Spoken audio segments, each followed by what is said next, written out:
live video of pregnancy Q&A.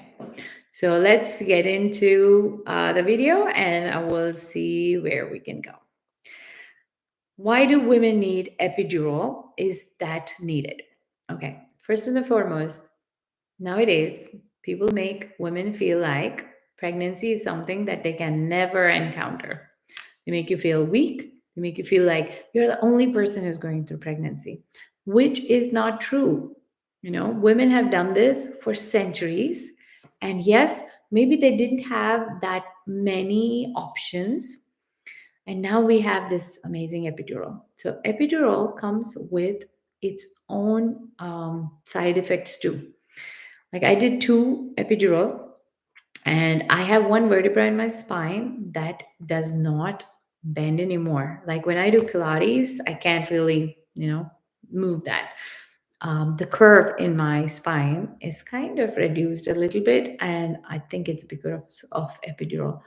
Epidural is a serious drug, and I feel like if the pregnant woman is asking for epidural, if in case you can just say 15 minutes more, just bear this pain, it is going to help you because it is almost near to that pushing stage. That's when women ask for epidural.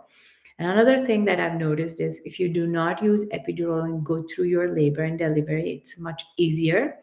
You're not groggy, and the baby is not groggy. You feel accomplished.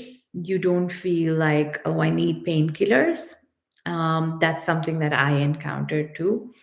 And because you will know when to push, you will have complete awareness and intuition working, body is doing its job when you don't have epidural. But some women, you have no choice. If you're going through C-section, you have no choice. So you know what, it's hit or miss. So you decide whether you want epidural or not. As a doula, in my doula training, we learned that it's not good to have epidural. If you could just move it a little bit, you're almost there. So that's something that you'll have to notice, that when you feel like it's pain unbearable and you're asking for epidural is when you say no thank you, and go with that, bearing that pain for 15 minutes, and you'll see the baby will be out, or you'll be in the pushing stage. Again, that's my perspective. Disclaimer, I'm not asking anybody to do it, but I'm just telling you epidural does have its own side effects. So do your research and then get on with it. What foods can cause diarrhea? I don't know. Nobody knows. Each woman is different. Each food is different. Each person's diet is different. Their microbiome is different. So, what might cause diarrhea for me maybe would not cause diarrhea for you. So, understand your body well. And if there is diarrhea, you don't have to freak out, because if it is minimal, let the body do its job. Unless you're like completely dehydrated and you have food poisoning, then yes, it could be alarming and you need help. But otherwise, let the body do its job. It just removes whatever is not needed. And if you had any stomach upset because of how you eat, when you eat, what you eat, is all in your hands. So, there's, just hydrate yourself as much as possible. When can I get full night's sleep? How to sleep better? Forget sleeping, because pregnancy and post pregnancy, you'll be sleep deprived for at least 2 years. Just few days back is when my 14-month-old left our room and had a smooth transition to her siblings' room, because all of them sleep together. So she's very happy to run at night and then go fall asleep there. So it has been a smooth transition because I'm always there. So she knows this woman is always there. So, let me run away from her. uh, so that's something that happens on its own. But till then, I don't think there's like, sleep issue resolving in any way, or possibility of it. During pregnancy, you're constantly sitting on the toilet, or, discomfort with body. But post pregnancy, the baby takes a lot of attention. So, mentally prepare yourself for sleep. And If there are times when you really, really want that sleep, you can always, take hand over baby to, if you want a nanny, or you can ask your spouse or a partner to take over baby duty for you, and go get sleep. Apart from that, during pregnancy, make friends with pillows and cushions. I had a big down blanket, which was like a king size comforter. I folded it and I put it all over my pillows so it can cushion me in every nook and corner of my body, and I could sleep better. But it's always bits and pieces. So it's almost like you will, usually pregnant ladies fall asleep around that 5 a.m. ish zone to like 8 a.m. is what I personally feel. The night times, it's hit or miss. It's, again, you have to really understand your sleep will be broken. Body is getting you used to motherhood too. So allow it to happen. And whenever possible, just fall asleep, take a nap if you need to. Uh, Pillows, cushions, that's going to help you sleep better. What if I have other deficiency apart from iron? You will have it. Babies, like I call babies as like parasite. They just take everything out of you, from your body, and it's okay. Like I remember feeling like I wanted to eat mud for some pregnancy. I don't do prenatal vitamins because it is synthetic medication. There are many new ones available which are vegan, vegetarian, and really good. There are times when I did spirulina for one pregnancy. But yes, there will be deficiencies. It's in your hands to start eating clean, add more micronutrients through food because it'll get absorbed much better than all these synthetic medications. That's what I feel. But most of the gynecologists advise you to take prenatals and stuff like that. There are many options available. There are things that drop into water. So, just use whatever you feel like doing. I personally would put out water in the sunlight so I get enough vitamin D that way. I sit in the sun, I eat clean. So all those things really helped me overcome any kind of micronutrient deficiency. If you have blood reports which show such deficiency, don't freak out, don't stress on it. Food is your medicine. Sunlight, water intake, and exercise. If you can really focus on these four, you will never ever go wrong. So make sure all deficiencies can be overcome later too, after your labor is done, then too you will be deficient. So that's why they advise prenatal vitamins to go till at least till you stop nursing. Again, for me, I like food. Food is my best medicine, and I only have a certain diet. I just bring a lot of greens. I include that in my routine, in my food. A lot of different grains, so there's different microbiomes that add to my diet. So I'm really more focused on eating healthy and clean to overcome any deficiencies. This one is a controversial question that I'll answer. Why is there autism? Will my baby get autistic? Listen, autism is 1 in 5 now. Before it used to be 1 in 25 or 1 in 50. There are many reasons for it, whether it's vaccination, whether it's pesticides, whether it is how you live your life. I don't know. Lot of things to consider here. But most of the women really do think like there is some part of us which feels like, what if my baby is not healthy, or there is autism spectrum?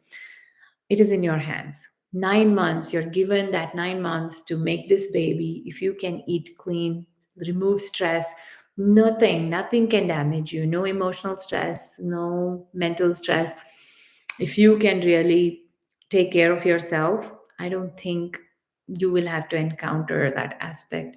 I know several women who binge watch things on Netflix, watch serial killing stuff. Those things do have consequences on the baby later. So Ayurveda gives you a protocol of sadvritti where women surrounds herself with good stuff, good music, good people, and does charity work where she is, in a place where there's more generosity. She's generous with herself. there is a rewarding feeling. So focus on those things, the sadvritti that we have, that is more important for having a healthy baby. So don't give yourself these ideas of autism and stuff like that, because then there is no stopping. Your thoughts go into that, your mind goes into that. Instead, prevention is better. So focus on eating clean. Am I doing really great with my pregnancy? Just probably journal, write down your milestones. All those things will help you really have healthy baby. What if my baby is not healthy? Again, quite normal for a pregnant lady to think this way because there's so much that is going on. But loading your, information on just those things is not going to help.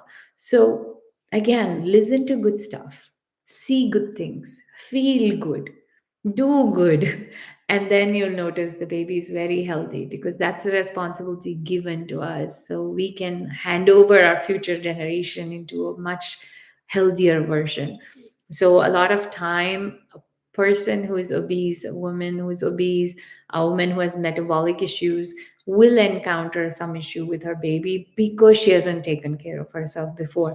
But that 9 months, you know what, you can do the best and then see what happens, because that's all you have in your hands. So focus on that and take care of yourself, then that'll help. Give me glimpses on motherhood. Oh my god, I can write a book on this, because motherhood is not something that I can really give you a map of it. I can just take you through what mine has been, because, it's something that is different for everybody, it's unique for everybody. But I'll tell you one thing: after you deliver your baby, you're not going to go out and party. That's not going to happen. Take care of yourself in and through this whole process. Motherhood is tough in many ways. You have this beautiful baby who is dependent on you for everything. You are its comfort, you are its sleep, you are its food. So in that scenario, nobody tells you this: after the baby is born, you will have breast issues, the nipples cracking issue. But breastfeeding is amazing. But if you can push through that 1 day or 2 day of discomfort with your nipples, it'll all be really good. It'll get better. Then comes the bleeding scenario. Nobody tells you that you bleed for 20 or 40 days sometimes, until you get your, that 6 weeks checkup. Uh, and it's quite normal. You will feel tired, sleep when the baby sleeps. That is more crucial for you. I personally had my mother who came all the way from India to take care of me. Diet plays a lot of role for me. I stay home, I don't go out. Yes, people say, oh, are you not depressed? Even my daughters were asking. I was like, no, yeah, in some ways there is a low feeling at some point, but I prepare. I think I wrote an article on this where I put flowers all around. I take time to go out, stay in the sunlight, so that brightens my day. And baby needs you every 2 hours. And I'm not a mother who says, oh, who keeps alarm, or like how the hospitals do. Did the baby feed on one breast for 20 minutes and then the other? Yes, switching is important. I do that, but I don't really put time frame on the baby. I'm ready to feed anytime. So I like to be close to my baby. I like to take that 20 days after delivery as a crucial time for me to recover and for baby to recover. So it's a bonding time for me. It's very precious. I love that 1 to 3 months where baby and me are doing everything together, and after that they kind of become a little different. But 1 to 3, I like to sleep train. I like to sleep as much as possible. So sleep is the best way to recover from all kinds of labor and delivery pains or tiredness. Don't avoid that. And yeah, it's a journey, and it's a very individual. It is not the same. And yeah, be prepared, be tough, and it goes on very beautifully if you have the attitude of just being this person who's on call, on service, like you're giving everything that you have into this baby, and you are providing, nurturing, rejuvenating, you're the comfort. You are beyond words. Like how I feel when my mom is there next to me, it's complete support, complete safety. And that's what you're giving to your kids and to your baby. So motherhood is tough. um, Gear yourself up, get yourself all kinds of equipment that you can cope up with. And if there is anything, ask for help, because there are people who will be